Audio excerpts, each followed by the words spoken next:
Putu Setia Pradiyusadi dengan NIM 2115654026. Pada kesempatan kali ini saya akan membuat tutorial untuk pengisian ESPT PPh tahunan untuk wajib pajak orang pribadi. Berikut tutorialnya. Di sini saya akan menjelaskan cara mengisi ESPT tahunan untuk PPh orang pribadi. Langkah pertama yaitu kita klik menu, kemudian klik koneksi database, kemudian pilih database yang digunakan untuk ESPT ini. Di sini saya menyimpannya di dokumen, kemudian database kosong, dan klik ini. Klik open, kemudian akan muncul kode administrator. Login. Selanjutnya kita akan membuat SPT baru. Klik SPT, buat SPT baru. Jenis SPT-nya yaitu SPT tahunan orang pribadi 1770. Tahun pajaknya yaitu 2019. Pembetulan ke 0 dan periode pembukuan dari Januari 2019 sampai dengan Desember 2019. Kemudian klik OK. SPT berhasil dibuat. Langkah selanjutnya yaitu mengisi profil dari wajib pajak. Nah, di sini kita akan mengerjakan kasus panlocong, di mana untuk NPWP-nya itu bisa dilihat di layar. Kemudian untuk nama wajib pajak ada panlocong. Untuk nomor teleponnya ada di kasus yaitu 0361 649774. Kemudian untuk jenis usaha atau pekerjaannya yaitu perusahaan tekstil, dan untuk KLU-nya itu 000000 dan periode pembukuan dari Januari sampai dengan Desember. Kemudian untuk status kewajiban yaitu MT, dan untuk NPWP istri itu bisa dilihat di layar. Selanjutnya bisa klik simpan. Langkah selanjutnya adalah mengisi lampiran 4. Kita klik SPT, kemudian pilih 1770, di sini klik lampiran 4. Untuk bagian A, berisi harta pada akhir tahun yang dimiliki oleh panlocong. Di sini kita bisa lihat di daftar harta dan kewajiban di halaman 4 di soal kasus. Yang pertama kita klik tambah. Harta yang pertama yaitu tabungan masa depan dengan kode 012.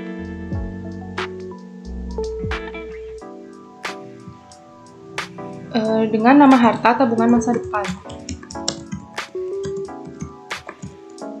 Untuk tahun perolehan 2019 dan jumlahnya 425 juta. Untuk keterangan telah dibukukan pada periode sebelumnya.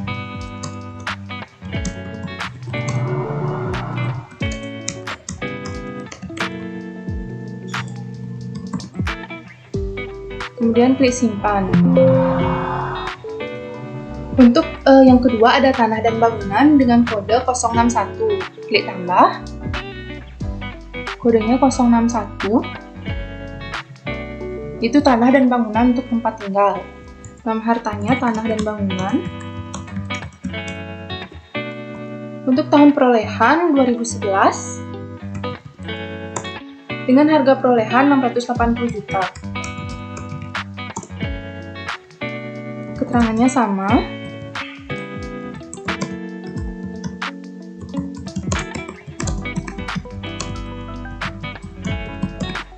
Kemudian klik simpan. Selanjutnya itu ada mobil dengan kode 043. Nama hartanya mobil.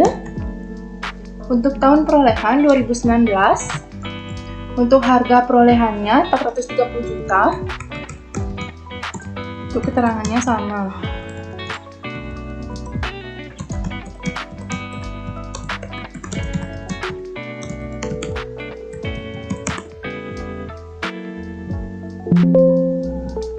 Untuk selanjutnya ada saham PT Texindo dengan kode 032.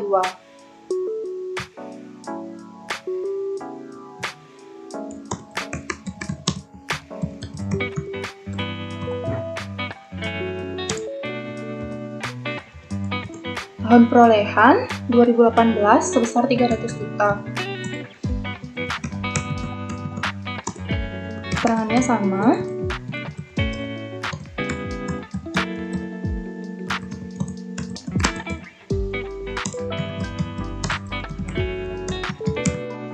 Kemudian klik simpan.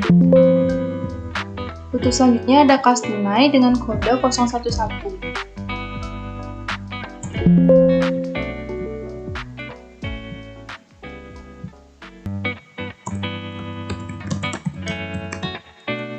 Tahun perolehan 2019 sebesar 150 juta.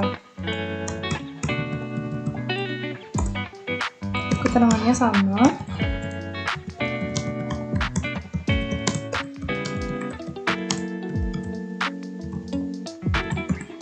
Kemudian klik simpan.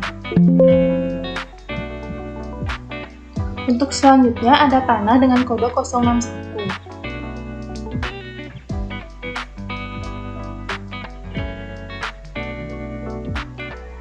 Untuk nama hartanya itu tanah. Tahun perolehan 2019 sebesar 200 juta. Untuk keterangannya kosong. Selanjutnya ada logam mulia dengan kode 051. Nama harta logam mulia. Tahun perolehan 2007 dengan harga perolehan 150 juta. Untuk keterangan strip. Selanjutnya ada mebel dengan kode 055.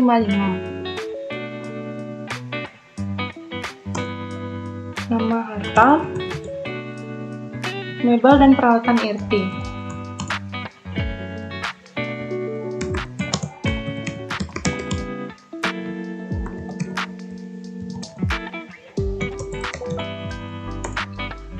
Tahun perolehan 2012 sebesar 400 juta. Untuk keterangannya strip, klik simpan. Untuk yang terakhir ada Tabanas BNI dengan kode 012. Nama harta Tabanas BNI. Tahun perolehan 2019 sebesar 500 juta. Untuk keterangan strip, kemudian klik simpan. Setelah semua harta pada akhir tahun dituliskan, untuk selanjutnya di bagian B itu berisi kewajiban atau utang panlocong pada akhir tahun. Datanya bisa dilihat pada halaman 5 di soal kasus. Kita klik tambah. Kemudian pemberi pinjaman yaitu bank atau lembaga keuangan bukan bank. Nama pemberi pinjaman yaitu Bank BCA. Kemudian alamatnya Jalan Jenderal Sudirman, nomor 6 Denpasar. Untuk tahun peminjaman yaitu 2018, dan untuk saldo yang 2019 sebesar 150 juta. Kemudian klik simpan. Untuk yang di bagian C itu berisi daftar susunan anggota keluarga panlocong. Bisa dilihat di soal kasus halaman 1 di daftar susunan anggota keluarga panlocong. Yaitu yang pertama ada Niluh Tinariana. Kita klik tambah. Namanya Niluh Tinariana. Dengan nik 000. Kemudian untuk hubungan keluarga itu sebagai istri. Untuk pekerjaan karyawati. Kemudian kita bisa klik simpan.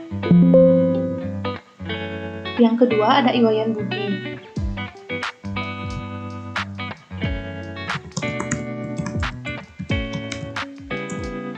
Untuk niknya 000. Kemudian untuk hubungan keluarga itu anak kandung. Untuk pekerjaan karyawan.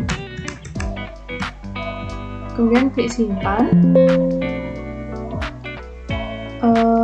Untuk selanjutnya ada Nimade Sari.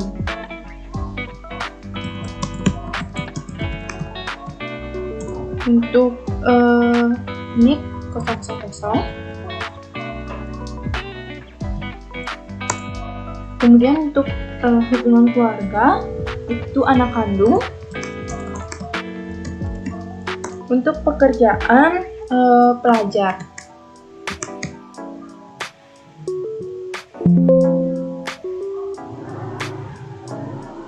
Selanjutnya ada Nyomanwati.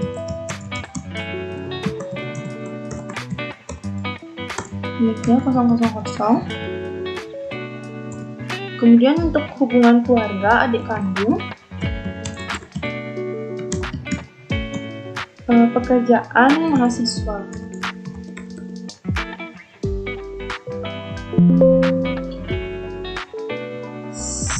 Yang terakhir ada Santi. Niknya 000. Hubungan keluarga ibu mertua. Pekerjaan pensiunan.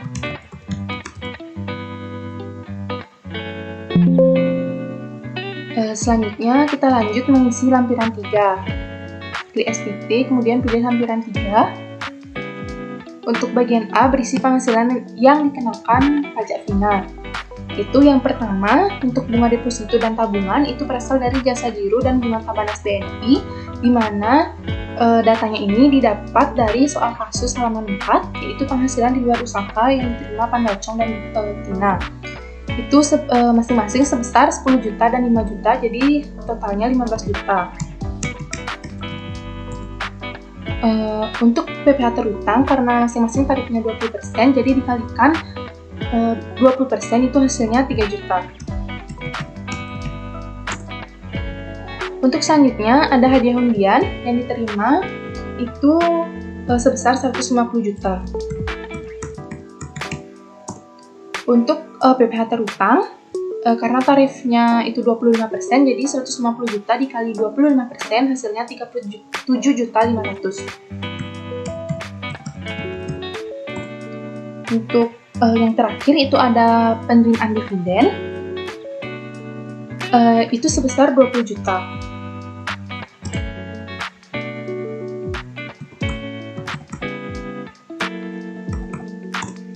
Kemudian untuk pajak terutang, karena tarif untuk dividen sebesar 10%, jadi 20 juta dikali 10% hasilnya 2 juta.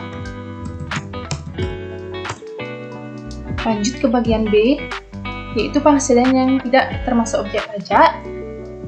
Itu ada bagian laba dari Fawanwan. Jadi kita taruh di yang nomor 3. Itu menerima sebesar 25 juta.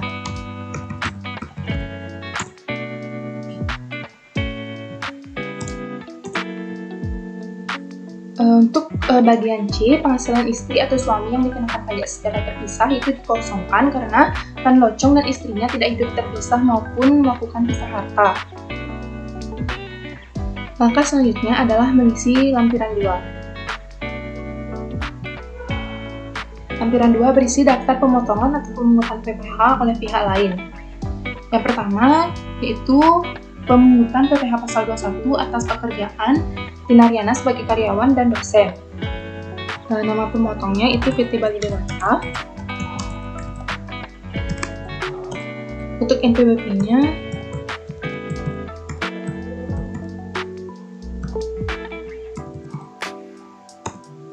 data-data untuk nomor, tanggal, dan pajaknya itu bisa dilihat di soal kasus halaman 3 atau pada data Excel. Untuk nomornya 1721 A strip 1 nomor 05. Kemudian untuk tanggalnya 31 Desember 2019. Untuk jenis pajaknya sudah benar PPh pasal 21 dan pajak terhutang sebesar 60.000.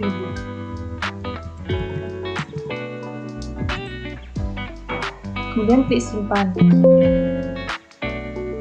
Selanjutnya, pemungutan PPh pasal 21 atas penghasilan Tina Riana sebagai dosen. Nama pemotongnya Universitas Syukur Belajar.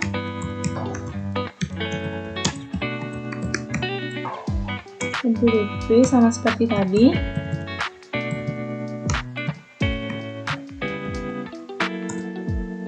Untuk nomornya 1721, strip 1, nomor 10. Untuk tanggalnya 31 Desember 2019. Untuk jenis pajaknya PPh pasal 21 dan jumlahnya 1.379.400. Kemudian klik simpan. Untuk selanjutnya itu pemotongan PPh pasal 22 yang dikenakan atas bendahara atau badan tertentu. Di sini dan kasus ini terdapat di soal kasus halaman 2, yaitu di mana penjualan dari Panlocong ini diserahkan ke Departemen Dalam Negeri sebesar 150 juta. Nama pemungutnya itu Bendaharawan Departemen Dalam Negeri.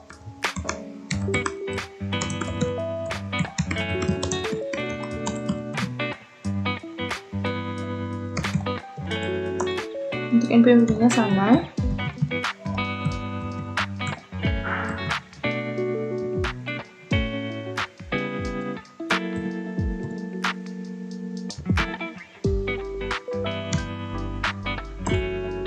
Kemudian untuk nomornya 09122 X/19. Untuk tanggalnya 15 Oktober 2019. Untuk jenis pajaknya PPh pasal 22. Untuk PPh yang dipungut itu sebesar 150 juta dikali 1,5%, jadinya 2.250.000 rupiah.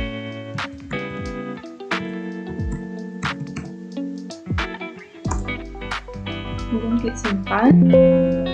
Yang terakhir ada pemungutan PPh pasal 23 atas buka pinjaman usaha di luar toko usaha yang dipimpin oleh PT Vansinar. Untuk datanya bisa dilihat di soal kasus halaman 4, yaitu penghasilan yang diterima oleh Tina Riana. Nama pemungut PT Vansinar. Untuk NPWP sama seperti tadi.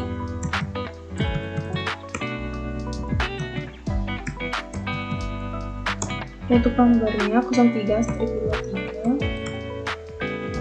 7 19. Untuk tanggalnya 9 Juli 2009.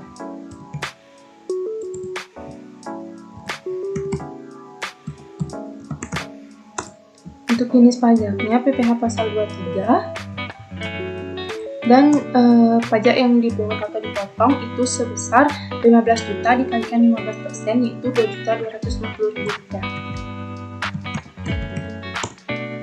Kemudian klik simpan. Langkah terakhir adalah mengisi lampiran terakhir, yaitu lampiran 1.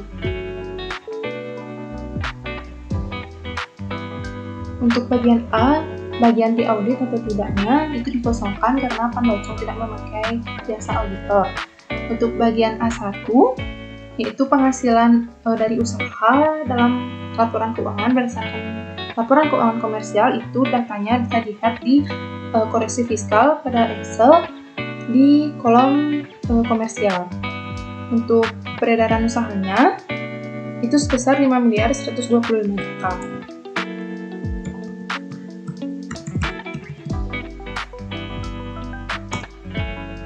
Untuk HPP-nya itu sebesar 4.150 juta.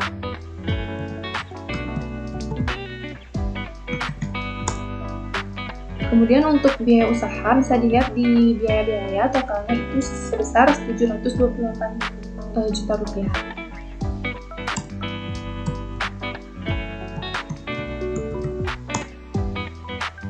Lanjut ke bagian A2, yaitu penyelesaian fiskal positif. Nah, itu bisa dilihat juga pada data yang ada di Excel. Itu untuk kendaraan pribadi, Yang pertama itu ditaruh di biaya yang dibebankan atau dikeluarkan untuk kepentingan pribadi wajib pajak. Jadi itu jumlahnya 51 juta.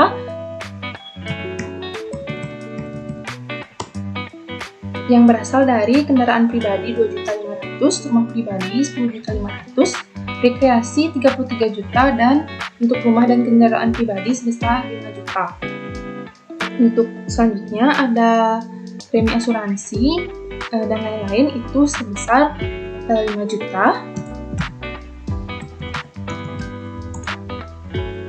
Untuk selanjutnya itu penggantian imbalan sehubungan dengan pekerjaan atau jasa itu sebesar 17.500.000. Yang selanjutnya di bagian E atau harta yang dibahkan bantuan atau sumbangan itu berasal dari sumbangan bencana alam sebesar 1.500.000. Untuk selanjutnya di bagian H yaitu sanksi administrasi itu berasal dari sanksi administrasi perpajakan sebesar 7.500.000.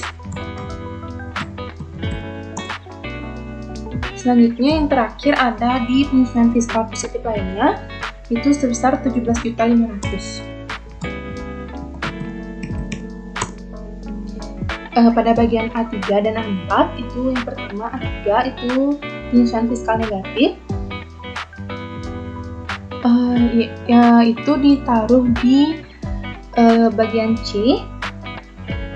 Itu berasal dari sewa sebesar 2 juta yang dipotong PPh 10%.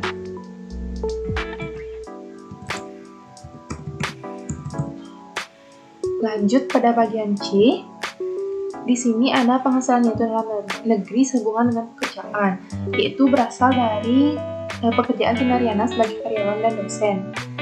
Untuk datanya dapat dilihat di soal kasus halaman 3. Yang pertama itu nama pemberi kerjanya PT Bali Delta.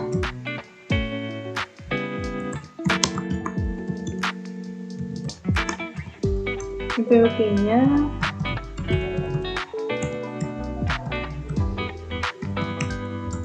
untuk penghasilan bruto sebesar 60 juta.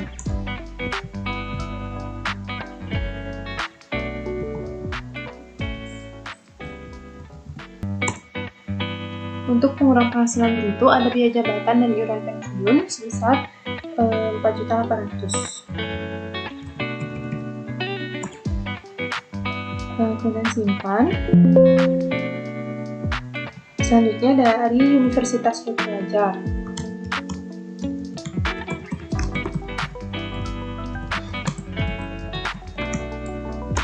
PWP-nya sama.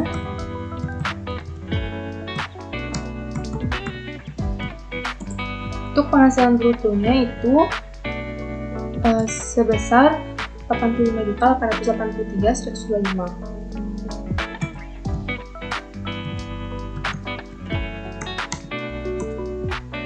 Kemudian untuk pengurangan penghasilan brutonya itu ada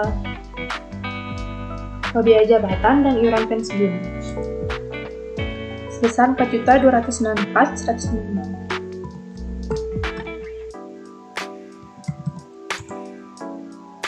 Simpan. Lanjut ke bagian D yaitu penghasilan neto dalam negeri yang tidak termasuk penghasilan yang dikenakan PPh bersifat final. Itu berasal dari bunga, yaitu bunga pinjaman PT Vansinar sebesar 15 juta.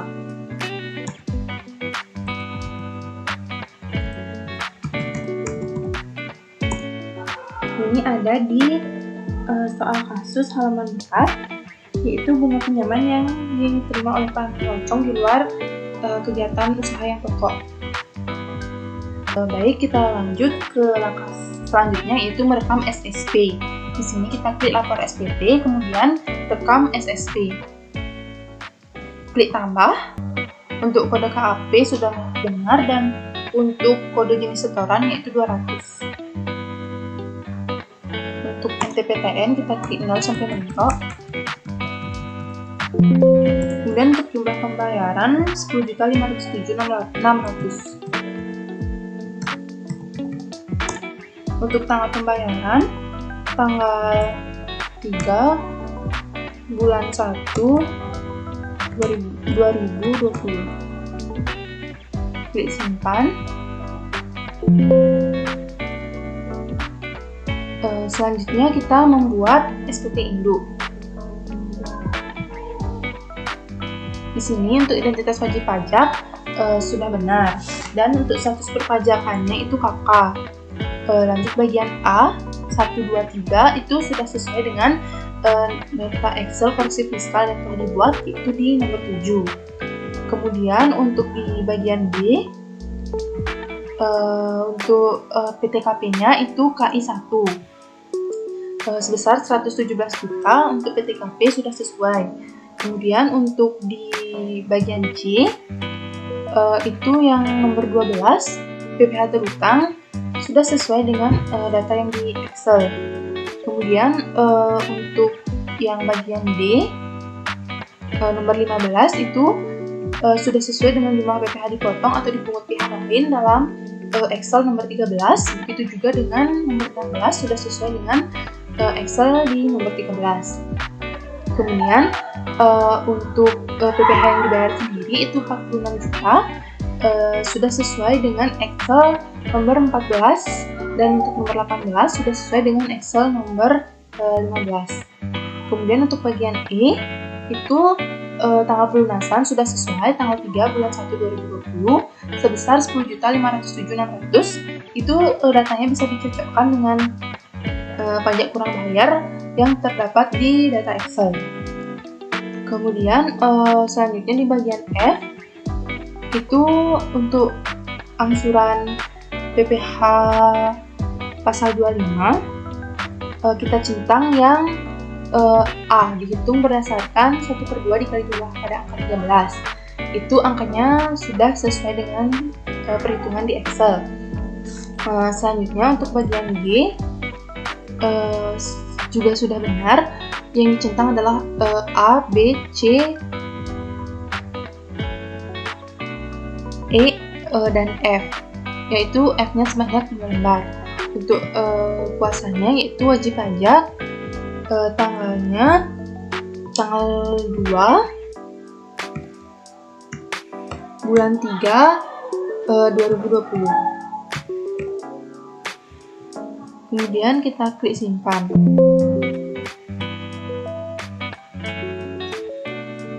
Baik, selanjutnya kita akan melakukan cetak SPT. Di sini klik lapor SPT, kemudian menu cetakan, dan klik cetak. Ini merupakan SPT yang akan dicetak.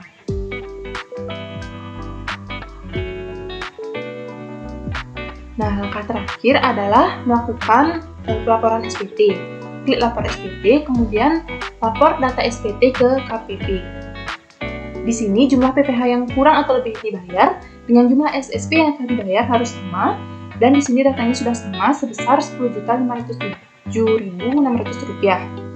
Kemudian klik buat file.